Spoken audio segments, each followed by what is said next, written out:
prestar atención a la palabra de Dios. De verdad ha sido un tiempo muy grato. Espero que lo ha sido también para cada uno de ustedes. Las 10 plagas en Egipto nunca ocurrieron. No pasó nada fuera de lo común, según algunos teólogos. Hay muchas personas que niegan los milagros de la Biblia o buscan la manera de explicarlo todo de una manera natural. Yo vi comentarios, hay escritos de personas que literalmente niegan cualquier milagro en la Biblia. Buscan alguna solución, alguna idea natural para explicar todo. Dicen, bueno, cuando Cristo multiplicó el almuerzo del niño para los 5,000, en sí no lo multiplicó, sino que todos vieron el acto tan bonito del niño y decidieron compartir. Todos dicen, es que los israelitas pasaron el mar en tierra seca, sino que era agua pandito nomás, y por eso encontraron un lugar donde pasar. Y mi papá decía, ¿y si es así? Entonces, ¿cuál es el milagro? Que se ahogaron los egipcios. ¿Cómo se ahogaron en agua de 10 centímetros? Bueno, hermanos, hay personas que niegan los milagros de la Biblia. Y quizás tú y yo no desacreditamos la Biblia. Creo que ninguno de nosotros diría, no, los milagros no existen. Pero aún así, muchas veces no notamos la mano de Dios diariamente. Muchas veces nosotros ignoramos la mano de Dios diariamente. Hermanos, muchas veces el problema, como ven ahí, es que miramos lo sucedido con ojos naturales. Vemos todo como, bueno, así era, así tiene que ser, es lo que pasa y cosas así. Pero hermanos, quiero que veamos esta mañana el punto que encontramos en Esdras capítulo 5, que Dios mueve y mantiene sus siervos con su palabra. Dios mueve y mantiene sus siervos con su palabra. Esdras capítulo 5, por favor, sígueme con la vista. Vamos a leer los primeros versículos para empezar. Esdras 5, versículos 1 al 5. Profetizaron Ageo y Zacarías, hijo de Ido, ambos profetas, a los judíos que estaban en Judá y en Jerusalén, en el nombre del Dios de Israel, quien estaba sobre ellos. Entonces se levantaron Zorobabel, hijo de Salatiel, y Jesúa, hijo de Josadac, y comenzaron a reedificar la casa de Dios que estaba en Jerusalén, y con ellos los profetas de Dios que les ayudaban. En aquel tiempo vino a ellos Tatnai, gobernador del otro lado del río, y Setar Bosnai y sus compañeros, y les dijeron así, ¿quién os ha dado orden para edificar esta casa y levantar estos muros? Ellos también preguntaron, ¿cuáles son los nombres de los hombres que hacen este edificio? Mas los ojos de Dios estaban sobre los ancianos de los judíos, y no les hicieron cesar hasta que el asunto fuese llevado a Darío. Y entonces respondieron por carta sobre esto. Es palabra del Señor. Vamos a orar, por favor. Padre, te damos las gracias esta mañana por el privilegio de estudiar tu palabra. Padre, necesitamos entender mejor y aplicar mejor tu palabra en nuestras vidas. Padre, muchas veces nosotros miramos las cosas alrededor nuestro como asuntos naturales y ignoramos tu mano sobrenatural que siempre está moviendo. Padre, queremos reconocer más la importancia y el poder de tu palabra para mantenernos y movernos. Ayúdanos, por favor, a enfocarnos en ti nuevamente esta mañana, en el nombre de Jesucristo. Amén. Bueno, estamos aquí en Esdras capítulo 5. Ya hemos visto los capítulos 1, 2, 3 y 4. Y si te acuerdas, en capítulo 4, la obra se detuvo por completo. ¿Se acuerdan que ellos volvieron, un grupo volvió de cautiverio hasta Jerusalén y estaban empezando la construcción cuando vinieron varios enemigos y los estorbaron de tal manera que tuvieron que dejar la obra. Estaban más de 15 años sin poder avanzar. Y entonces se supone que por fin lees quizás capítulo 5, posiblemente tiene un título encima, como el mío, y en mi Biblia dice reedificación del templo. Tú dices, sí, por fin, ahora sí lo van a hacer y va a ser tranquilo. ¿Por qué? Porque es la voluntad de Dios. Y miras y de pronto otra vez problemas, ¿verdad? Pero hermanos, estamos viendo esta mañana que Dios mueve y mantiene sus siervos con su palabra. En primer lugar, vemos número 1, una nueva construcción. Una nueva construcción. Ellos empezaron a construir otra vez. Tú dices, ¿por qué empezaron otra vez? Bueno, porque Dios mandó sus siervos. Dios mandó sus siervos. ¿Quiénes eran? Bueno, aquí mismo menciona quiénes eran. Versículo 1. Profetizaron Ageo y Zacarías. Ageo y Zacarías. Tú dices, ¿en qué manera? Bueno, nota lo que dice, si tienes tu Biblia o quieres anotar, lo que dice Ageo 1:2. Quizás Ageo no es un libro que has leído muchas veces, pero sí es un libro en tu Biblia, por si acaso. Y Ageo 1:2 dice, así ha hablado Jehová de los ejércitos, diciendo, este pueblo dice, no ha llegado aún el tiempo de la casa de Jehová sea reedificada. Es decir, Dios manda a Ageo para confrontarlos y para decirlos, están mal. ¿En qué manera? En que ellos estaban haciendo muchas otras cosas, entre ellos estaban construyendo sus propias casas. Y cuando alguien viene y dice, oye, ¿y el templo, miren qué ha quedado? Y dice, no es tiempo todavía. No es tiempo todavía. Y entonces Dios los confronta a través de este profeta Ageo. Él es profeta y como dice aquí, vino hablando a ellos. No solo Ageo, pero también aquí menciona otro nombre, Zacarías, hijo de Ido. Es para quizás diferenciar de otro profeta. Pero aquí dice Zacarías, y voy a leer también versículos 2 al 4. Zacarías 1, versículos 2 al 4. Dice, mira, se enojó Jehová en gran manera contra vuestros padres. Diles pues, así ha dicho Jehová de los ejércitos. Volveos a mí, dice Jehová de los ejércitos, y yo me volveré a vosotros, ha dicho Jehová de los ejércitos. No seáis como vuestros padres, a los cuales clamaron los primeros profetas diciendo, así ha dicho Jehová de los ejércitos. Volveos ahora de vuestros malos caminos y de vuestras malas obras. Y no entendieron, ni me escucharon, dice Jehová. Entonces, ¿qué dice el profeta Zacarías? Dice, sus padres pecaron. Y él dice, vuelvan a Jehová y no sean como sus padres.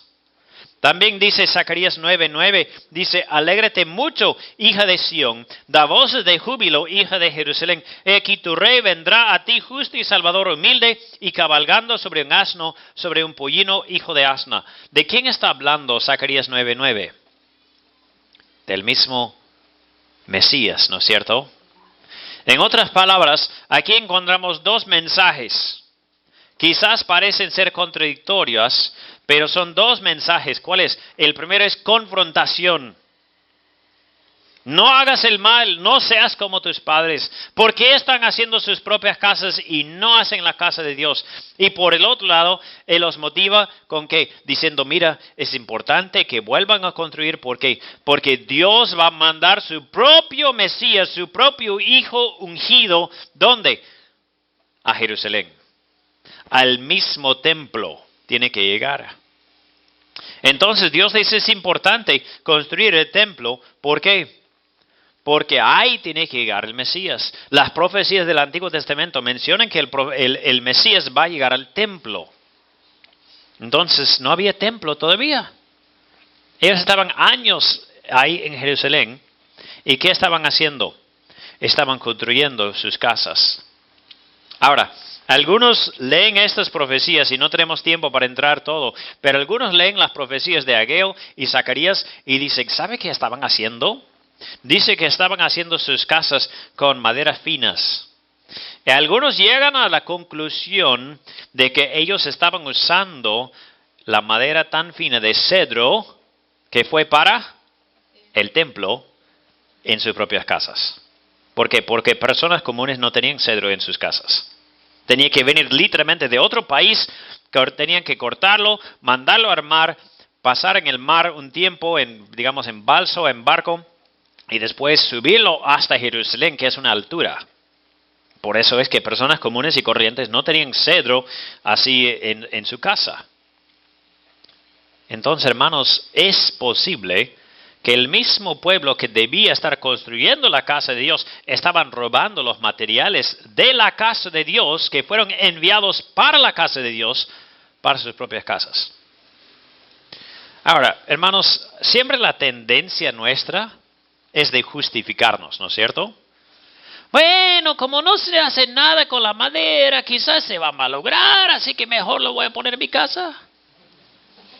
¿Sí o no? Pero hermanos, la tendencia es de justificarnos, ¿verdad? Y de buscar excusas. Y de no hacer lo que Dios nos ha mandado hacer.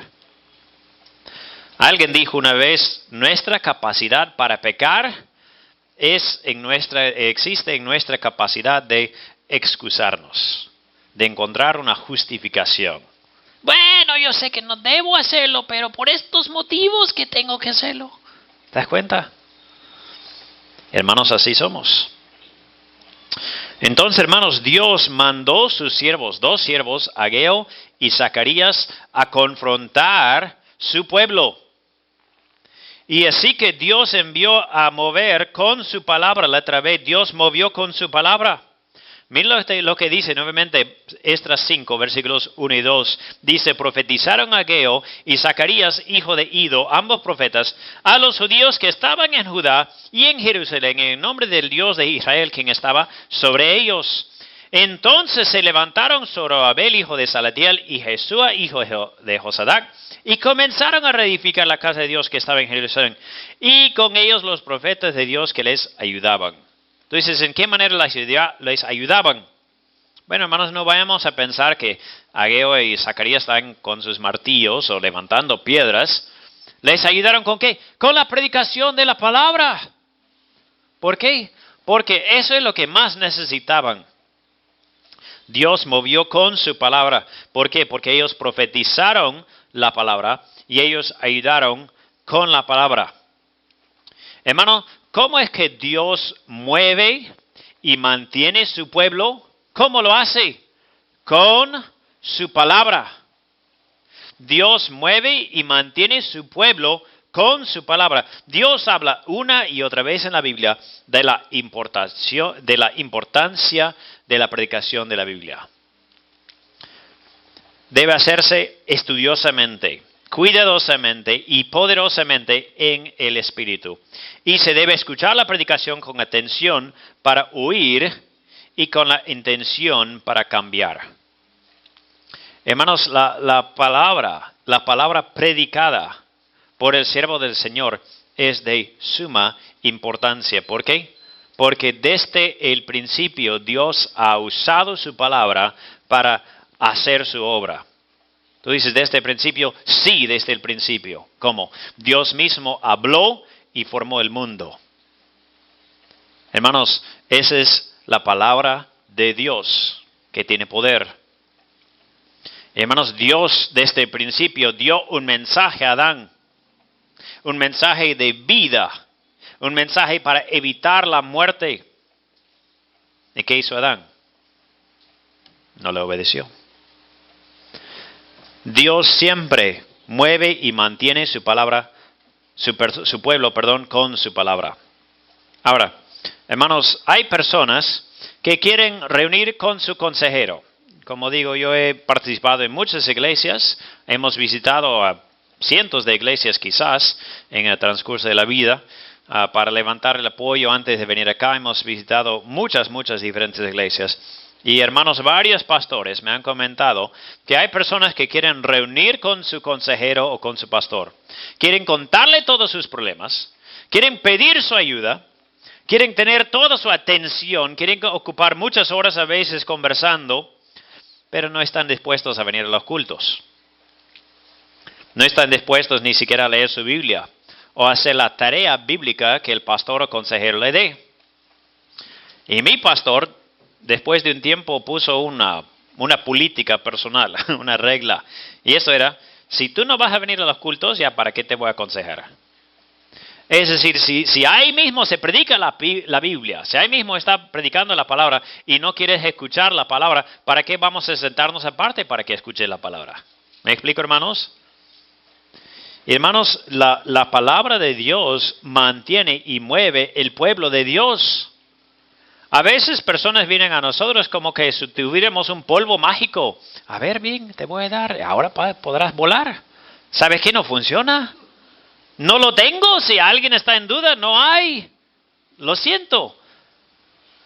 ¿Cómo podemos efectuar cambio en nuestras vidas? ¿Cómo puede un consejero efectuar cambio en la vida de otro?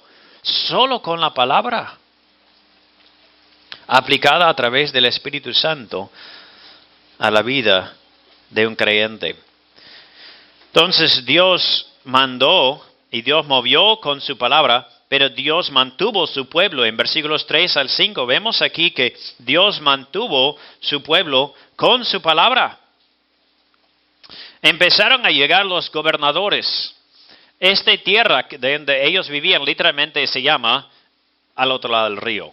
Eso era su título. Es como, triunfo es la tierra al otro lado del río. Ya como si fuera su nombre.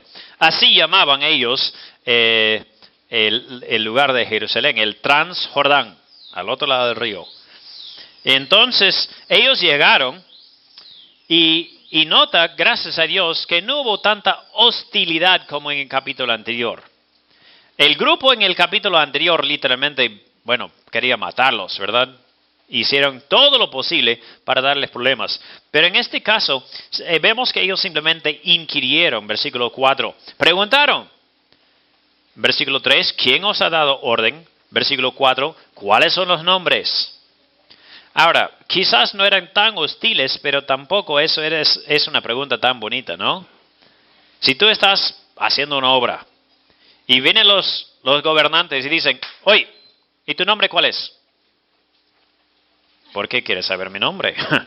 ¿Verdad? Va a informar, ¿verdad? Puede haber problemas. Hermanos, en los Estados Unidos, cuando hicieron su declaración de independencia, ustedes saben que es el 4 de julio, 1776, es la fecha. Hicieron su declaración y hermanos, cuando ellos firmaron, los que firmaron, era posiblemente sentencia de muerte. Hermanos, he leído un libro hace poco de ellos y muchos de ellos sabían la corona de Inglaterra nos va a tratar como traidores. Y no solo sentencia de muerte, pueden quitar nuestras casas, pueden encarcelar nuestras familias, es decir, no solo me va a quitar la vida, pero va a arruinar todo mi legado.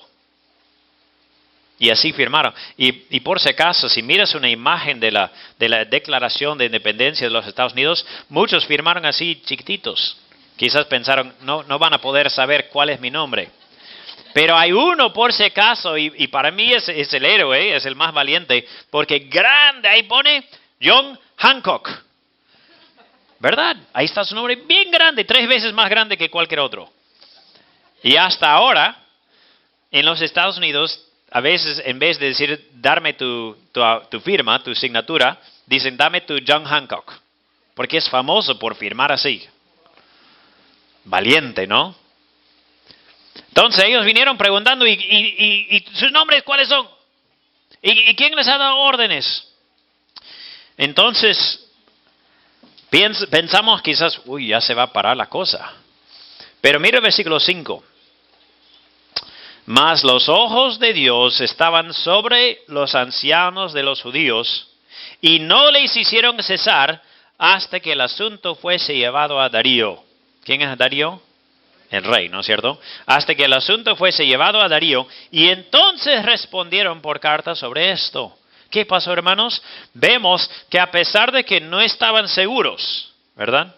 Estos otros gobernadores no estaban seguros que tenían permiso, pero gracias a Dios que no pudieron pararlos. Estaban en duda. ¿Tienen permiso? No tienen permiso. Pero ¿cuál fue la diferencia, hermanos? Dice versículo 5, mas los ojos de Dios estaban sobre los ancianos. Supongamos que tú estás empezando una construcción inmensa, como el templo que ellos hicieron. ¿Qué sería lo más importante tener? ¿Todos los fondos a la mano? Sería bueno. Aprobación y apoyo del gobierno, también sería muy importante. Muchos voluntarios, también. Materiales en abundancia, también sería necesario. Pero más importante que cualquier circunstancia, cualquier suerte que uno pudiera tener, es esto, que los ojos de Dios estaban sobre ellos.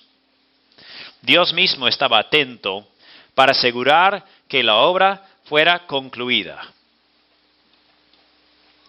Hermanos, ¿por qué fue tan importante esta construcción?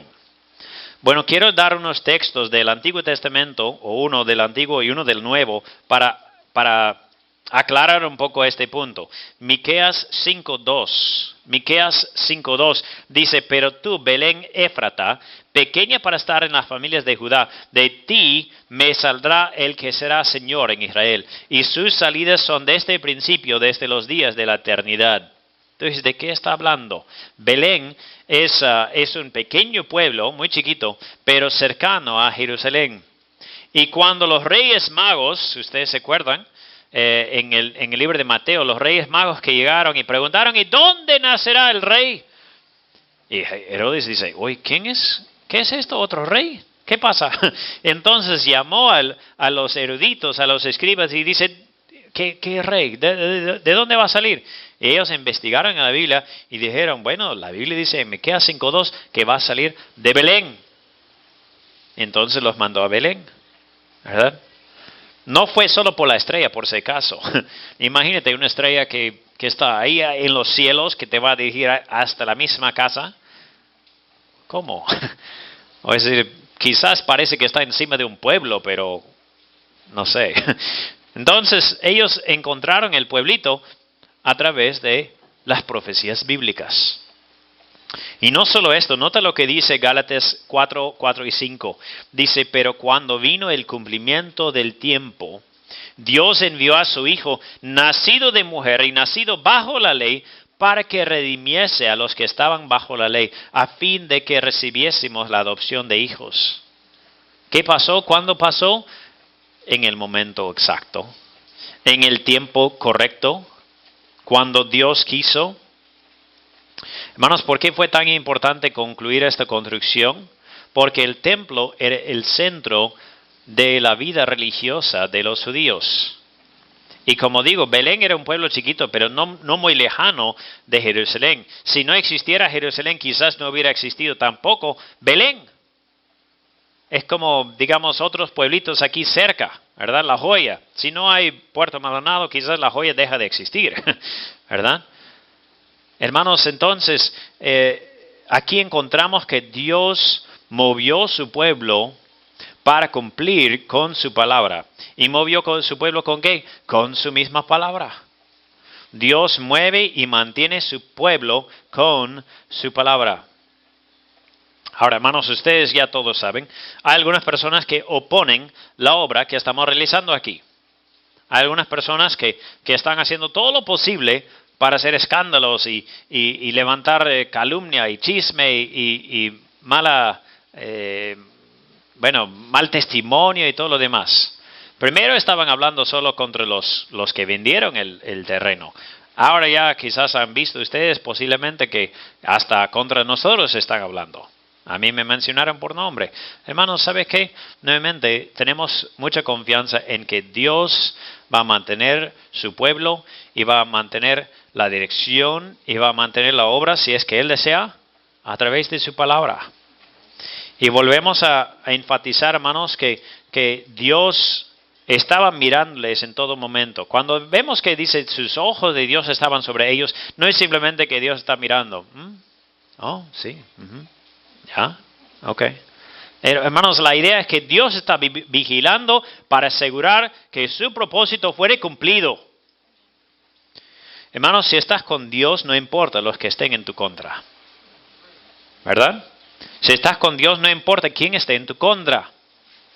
Ahora, muchas personas toman versículos así y dicen, todo lo puedo en Cristo, y después van haciendo cosas malas. Hermanos, eso no es que Dios me va a acompañar y Él va a hacer todo lo que yo le digo.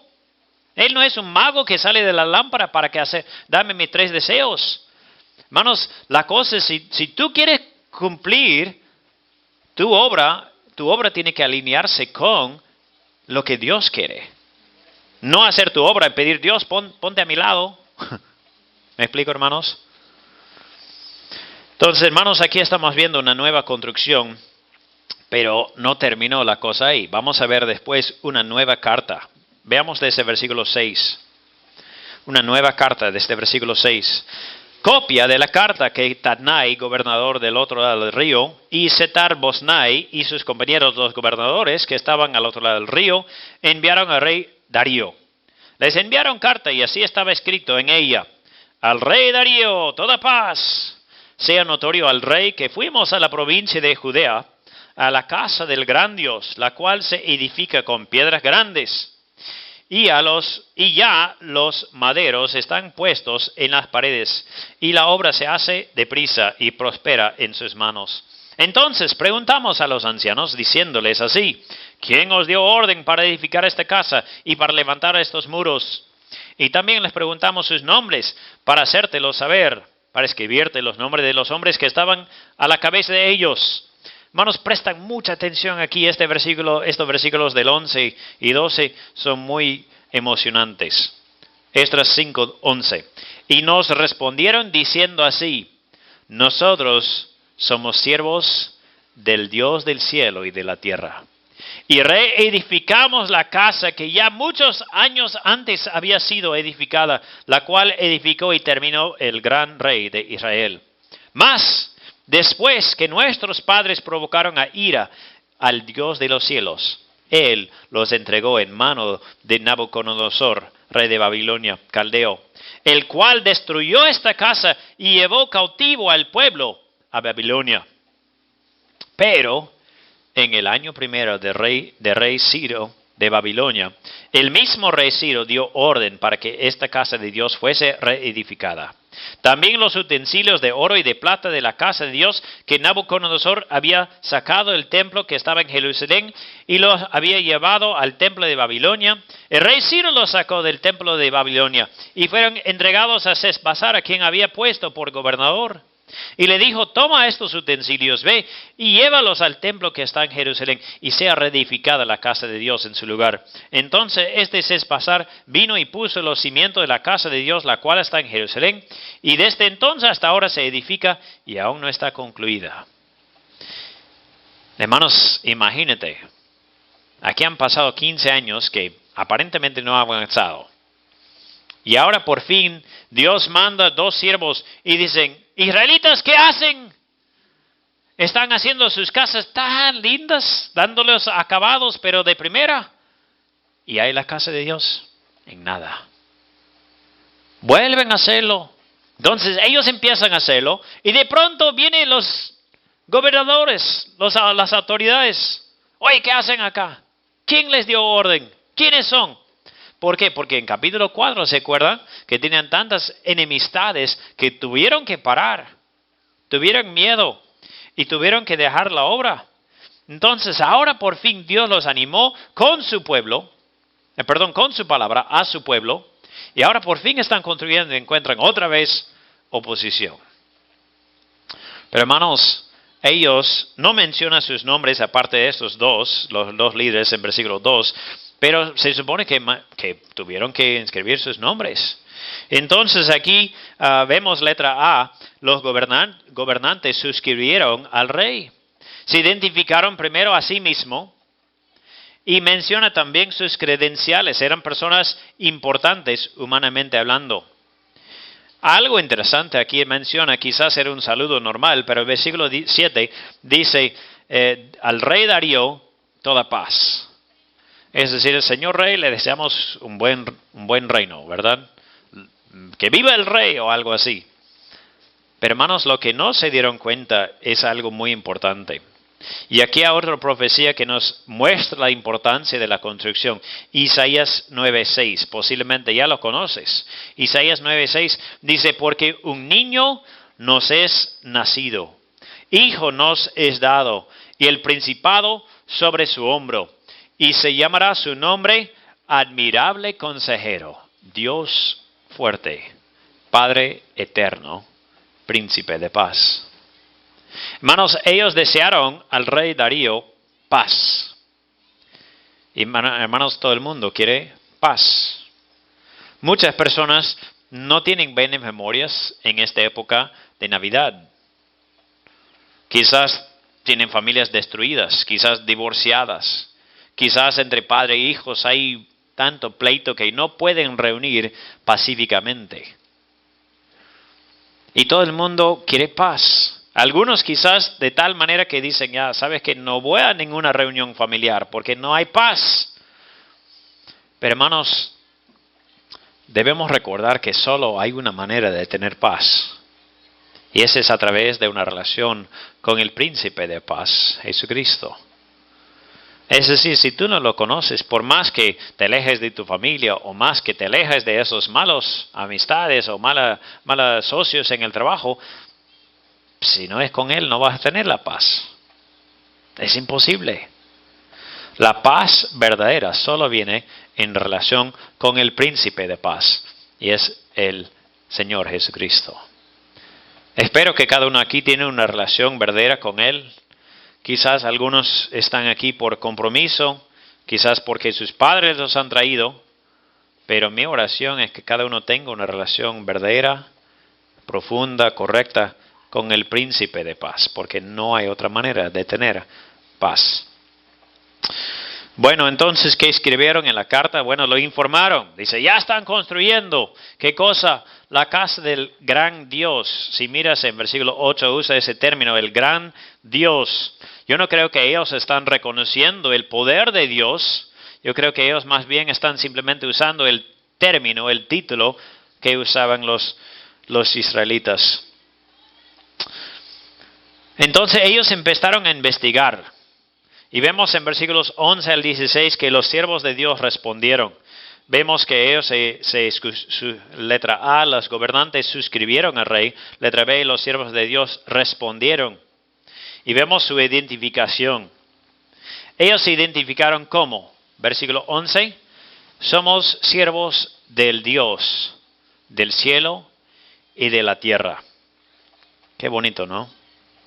Hermanos, ellos no están diciendo, adoramos uno de los dioses. Acuérdense que de todas las naciones en toda esta zona, ellos probablemente eran la única que era monoteísta, es decir, tenía un solo Dios.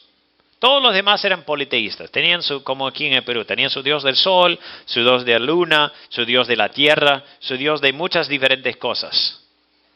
Ellos dicen, no, nosotros adoramos el Dios del cielo y tierra, ¿verdad? El único que ha sido capaz de crear también no solo los cielos, pero también la tierra.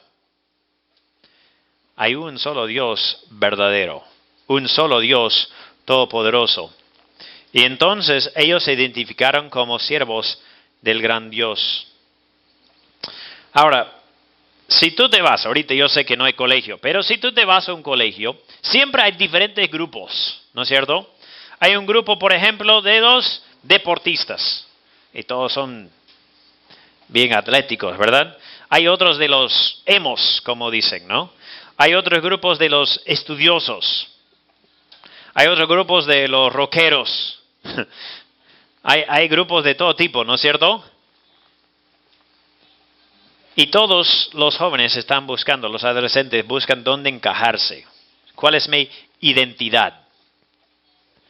Hermanos, nuestra identidad, jóvenes, por favor. Nuestra identidad debe estar en Cristo Jesús. Es más importante que te encajas con los rockeros o con los estudiosos o con los deportistas.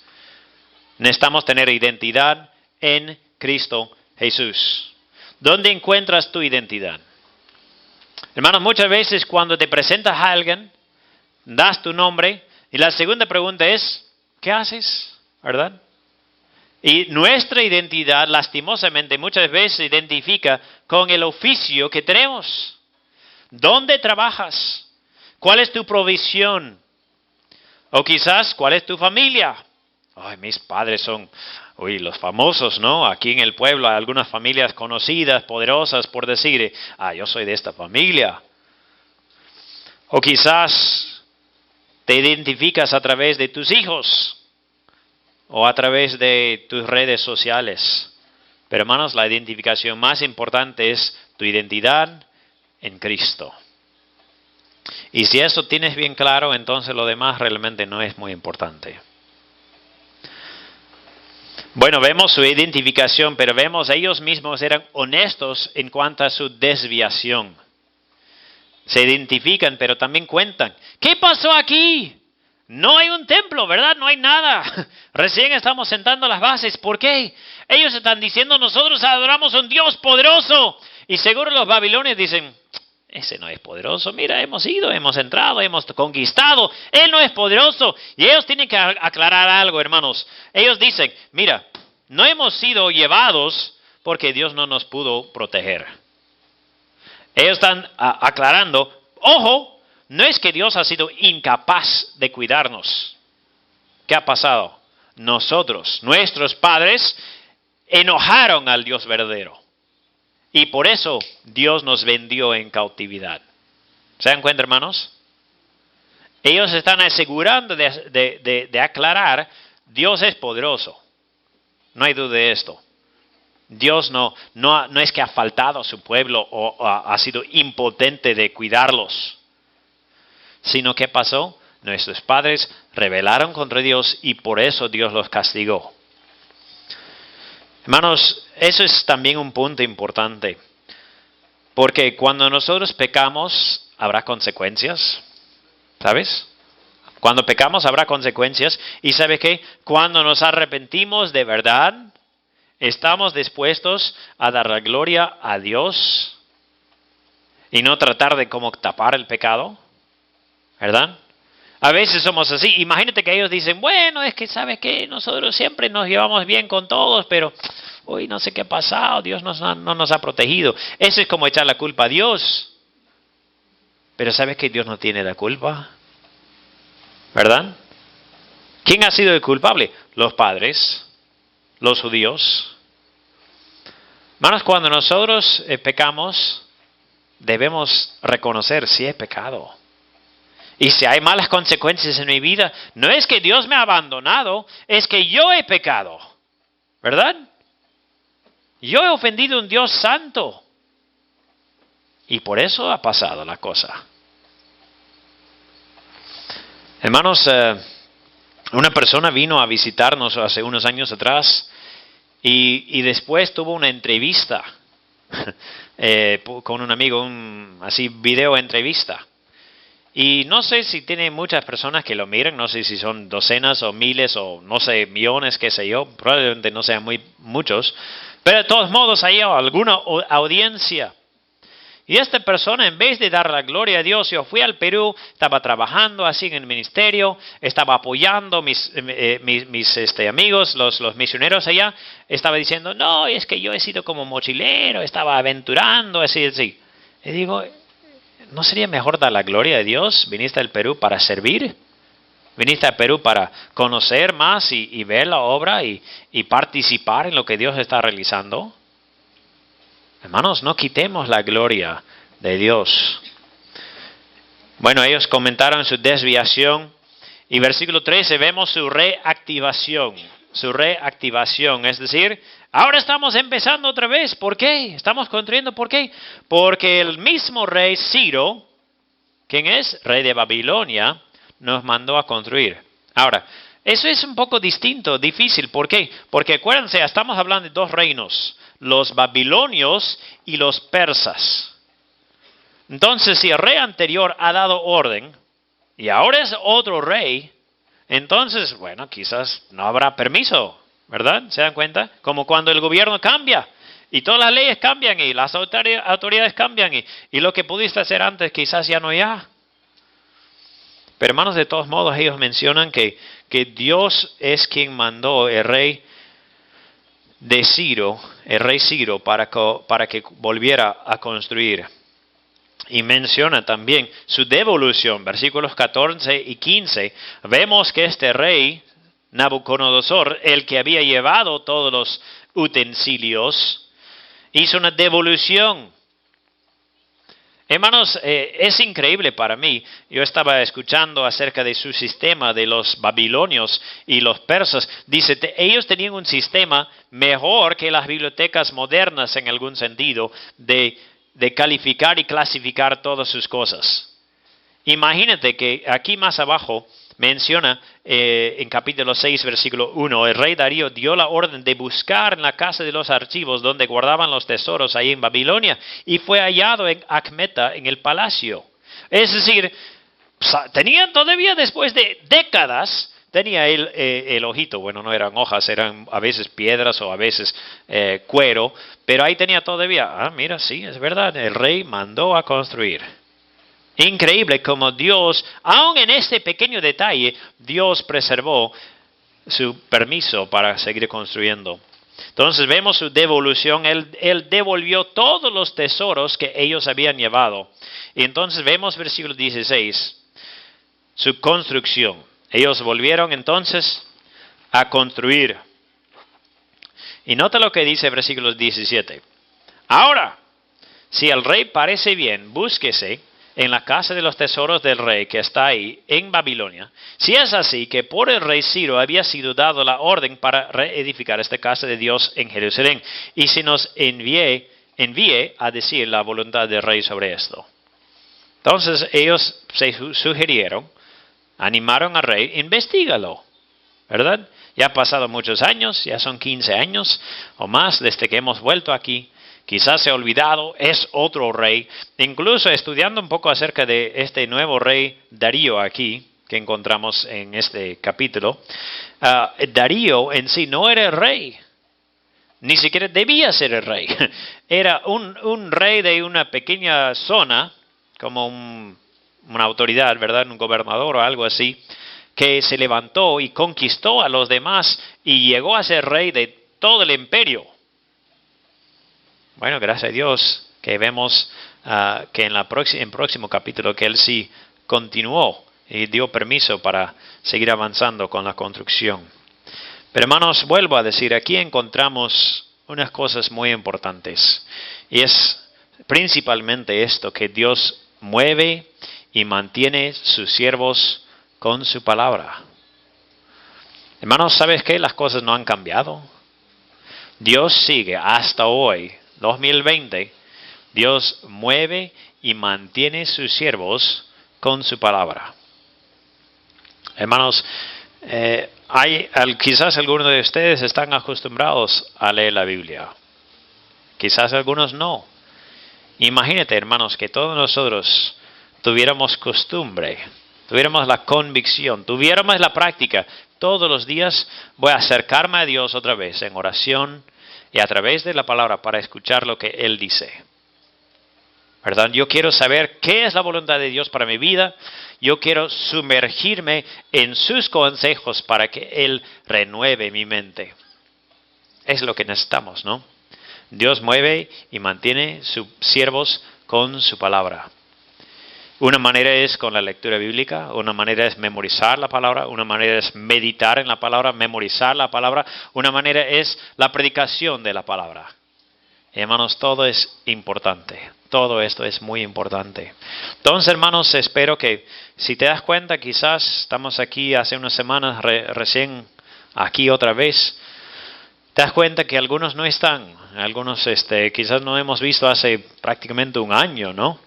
Anímalos, llámalos, dile por favor, necesitamos la palabra, necesitamos que Dios obre en nosotros a través de la palabra, que Dios mueva en nuestros corazones, que Dios es quien usa su palabra para mover sus siervos y mantener sus siervos con su palabra, predicada, leída, memorizada, meditada, y así hace la obra en nuestras vidas. Y Dios es quien mantiene sus ojos en sus siervos para asegurar que sus planes no se frustran, sino que se van a concluir hasta la meta. Gracias, Padre, te damos por estos momentos. Gracias por tu bondad a cada uno de nosotros. Padre, aún es por su misericordia, es por su gracia que estamos aquí juntos. Padre, te damos las gracias por el privilegio de poder reunir, sentarnos, estudiar tu palabra, meditar en ella. Padre, necesitamos tu obra en nuestras vidas para ser transformados. Gracias te damos, Padre, por el privilegio de estar aquí juntos. Oramos, Padre, que sigas obrando y transformándonos en el nombre de Jesucristo. Amén.